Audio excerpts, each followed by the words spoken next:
Vous avez envie d'aller voir Avatar 2, La Voix de l'eau, mais vous avez un peu peur d'être un peu perdu sur ce qu'il faut se souvenir sur Avatar 1. Cette vidéo est faite pour vous. Bienvenue, bonjour, ici Mordren. Très heureux de vous retrouver pour cette nouvelle vidéo. Aujourd'hui, on fait un guide complet d'Avatar 2, La Voix de l'eau, pour savoir exactement ce que c'est, de quoi ça parle, ce dont il faut se souvenir avant de regarder l'épisode 2 de cette grande saga de SF. C'est parti pour la vidéo. Première question, bien évidemment, qu'est-ce que c'est, de quoi ça parle? Avatar La Voix de l'eau est un film de James Cameron et la suite d'Avatar, le roi du box-office depuis sa sortie en 2009 avec un total de 2,922 milliards de dollars de recettes.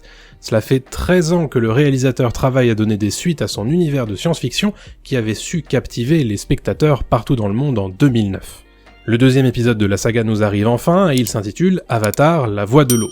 Le film est sorti le 14 décembre 2022 en France dans les salles de cinéma, puisque c'est dans les salles de cinéma qu'il faut aller le voir, et il devrait être au minimum dans nos salles pendant un mois en fonction de son succès. C'est le moment pour moi de vous rappeler que si vous appréciez ce genre de vidéo, n'oubliez pas le pouce en l'air et le commentaire, ça aide la vidéo dans l'algorithme de YouTube. Si vous pensez que ce genre de vidéo a sa place sur YouTube, le meilleur moyen de me le faire sentir et de pérenniser mon activité sur YouTube, c'est de me faire un don régulier, surtout régulier ou pas, sur Utip. J'ai ouvert une page à cet effet, merci à tous les tipeurs passés et présents.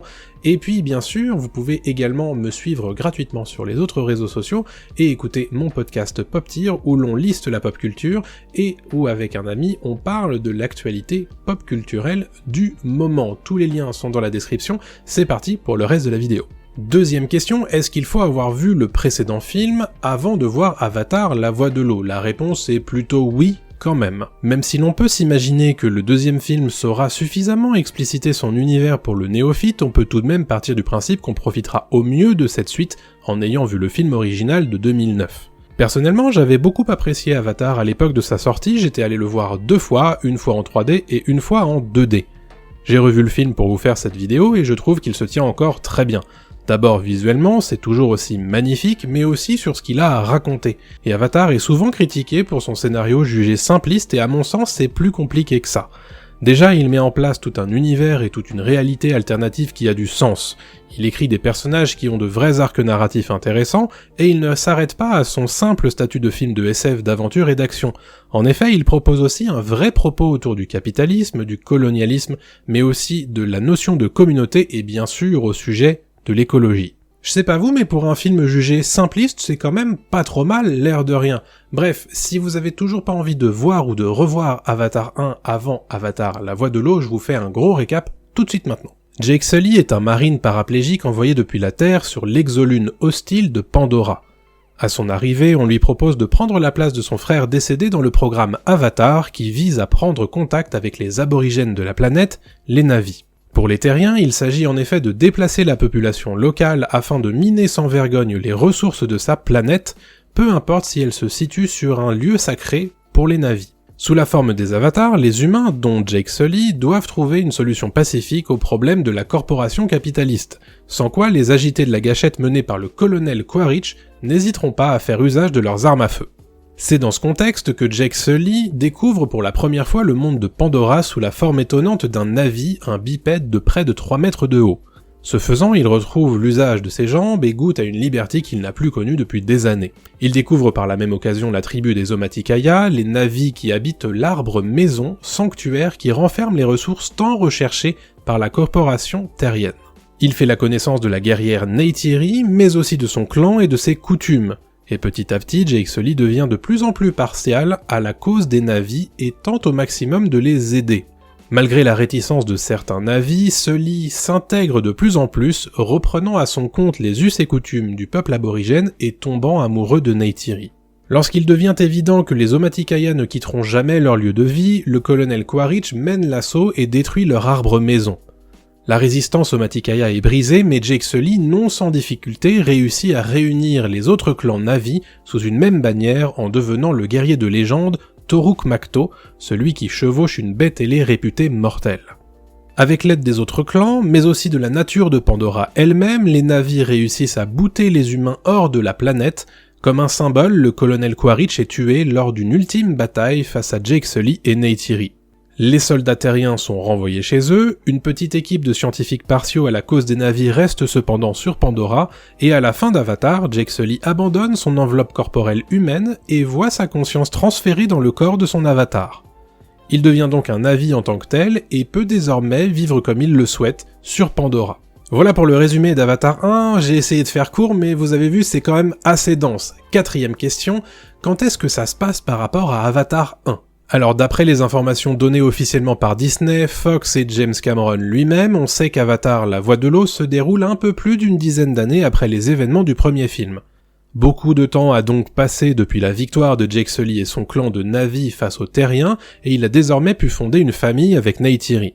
Alors maintenant que vous savez à peu près quand est-ce que ça se passe par rapport au film original, on va parler de cette suite. De quoi elle parle, cette suite Avatar 2, La Voix de l'eau ? Alors déjà, je vais préciser tout de suite que je vais simplement vous lire le synopsis qui est disponible dans le dossier de presse transmis par 20th Century Studios et Disney. Et évidemment, j'ai enlevé ce qui m'a semblé être du spoiler, mais si jamais vous pensez que vous allez être spoilé parce que je vais vous raconter là tout de suite, vous pouvez aller un petit peu plus loin dans cette vidéo et poursuivre tout simplement sans ce synopsis. Une décennie après les événements survenus dans Avatar, Jake et Neytiri sont devenus les parents aimants de 4 enfants. Ils font tout leur possible pour garder leur famille unie, mais lorsque des événements imprévus les chassent de chez eux, les Sully s'enfuient à travers les vastes étendues de Pandora pour finalement arriver sur le territoire du clan Metkayina, qui vit en harmonie avec les océans. Là-bas, ils doivent apprendre à naviguer à la fois dans ce dangereux monde aquatique et à se faire accepter par leur nouvelle communauté. Maintenant qu'on a fait le tour du synopsis, on va bien sûr parler des personnages principaux d'Avatar 2, La Voix de l'eau. Vous reconnaîtrez bien sûr Jake Sully, qui est le personnage principal d'Avatar premier du nom, désormais devenu un Na'vi à part entière après avoir fusionné avec son avatar, il est totalement assimilé à la culture du peuple de Pandora. Tombé amoureux de cette planète aussi bien que de Neytiri, il est devenu père de plusieurs enfants et reste un guerrier redoutable qui défendra coûte que coûte sa famille. Neytiri, justement, c'est une redoutable guerrière Na'vi qui a pris Jake Sully sous son aile dans le premier film Avatar. Tombée amoureuse de lui, elle est devenue sa partenaire et a eu 3 enfants avec lui. Jake Sully et Neytiri sont les parents d'une petite famille dont les enfants sont nommés Neteyam et Loak pour leur fils et Took pour leur plus jeune fille. Il faut aussi compter la jeune Kiri qui est leur fille adoptive. Au sujet des enfants, puisque ce sera a priori un des grands sujets de cette suite, on peut également citer le nom de Spider, un jeune humain élevé à la Mowgli entre les humains et les Na'vi. Dans leurs aventures dans Avatar 2, les Sully seront amenés à rencontrer un autre clan de Na'vi nommé les Metkayina. Plusieurs personnages vont nous intéresser au sein de cette tribu océanique. On a bien sûr Tonowari, le chef du clan, et Ronal, sa compagne, ainsi que leurs 2 enfants, Tsireya et Aonung. Comme tout univers de science-fiction, Avatar est plein de mots de vocabulaire un peu incongrus, alors je voulais vous proposer comme souvent un petit glossaire de comment comprendre le vocabulaire que vous allez probablement rencontrer dans Avatar 2, La Voix de l'eau. Pandora est le nom de la lune sur laquelle se déroulent les aventures de la saga Avatar. Cette planète intéresse tout particulièrement les Terriens car elle est riche de nombreuses ressources dont l'unobtainium, un minerai recherché par une avide corporation dans Avatar 1. Pour tenter de l'obtenir sans effusion de sang du côté des aborigènes Na'vi, les humains créent des avatars pour leur permettre de prendre la forme corporelle des autochtones et gagner leur confiance. C'est sous la forme d'un avatar que Jake Sully se présente à Neytiri dans le premier film. Et à la fin de celui-ci, il prend définitivement la forme de son avatar et devient un Na'vi à part entière. Parlons justement des Na'vi, c'est le nom du peuple de bipèdes à la peau bleue de la lune de Pandora. Il s'agit d'une civilisation aborigène qui vit en communion avec la nature dangereuse mais magnifique de Pandora. Les Na'vi croient en Eywa, leur divinité de la nature qui doit lier toute chose et tout esprit dans la vie comme dans la mort. Et dans le culte d'Eywa, le peuple Na'vi considère que l'arbre des âmes est un sanctuaire des plus sacrés, car c'est là qu'ils peuvent ressentir leur lien le plus fort avec la déité.